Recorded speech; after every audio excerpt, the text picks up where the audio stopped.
Hi, I'm David Avrin with the Customer Experience Advantage. When it comes to customer or client questions or special requests, oftentimes the easiest answer is the worst possible answer. I'll explain more in a second.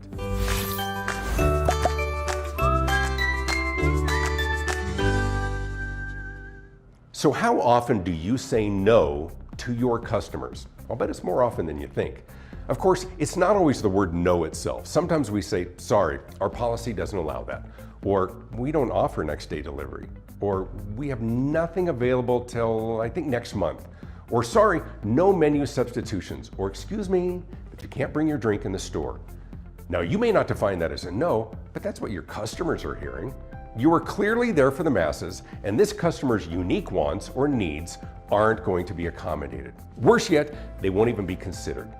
Now, of course, sometimes it makes sense and not every request can be accommodated, but too often we say no because it's just easier.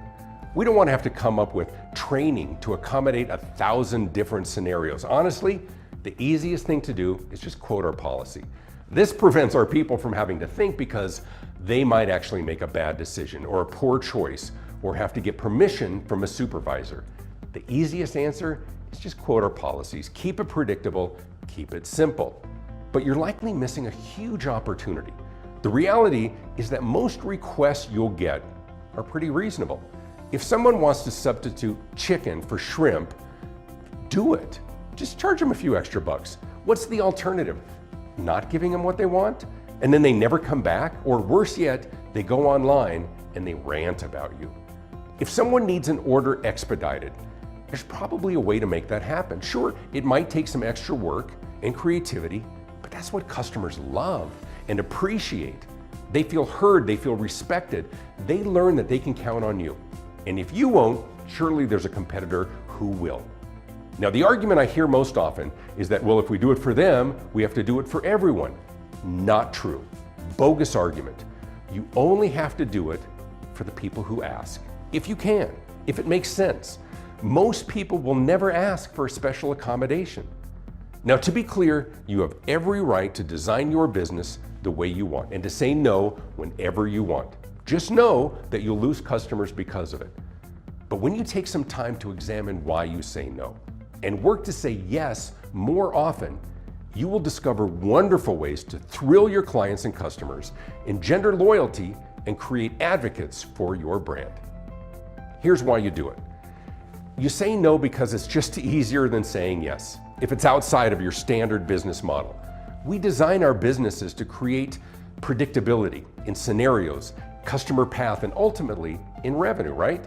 Anything outside of that is a distraction for our team and much harder to plan for and train for and quantify. But here's why we hate it. We want to be treated like human beings. Our scenarios are unique. We want to be heard and understood. We want you to empathize with our situation, our preferences, and the pressures that we're under. If we ask for a late checkout, it's likely because we need it. And when you say no, or sorry, or quote your policies, we feel unheard, underappreciated, and dismissed.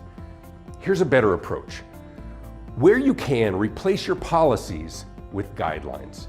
Train your people on appropriate decision-making and not just policy quoting. Accommodate your clients and customers whenever possible and reasonable, and even when you have to say no. And there's plenty of times when we have to say no. Offer an alternative. Say, well, let me tell you what I can do. And then work to give them what they want the way they want it. Trust me, it's so worth it. They will reward you with their business, their advocacy, and their loyalty.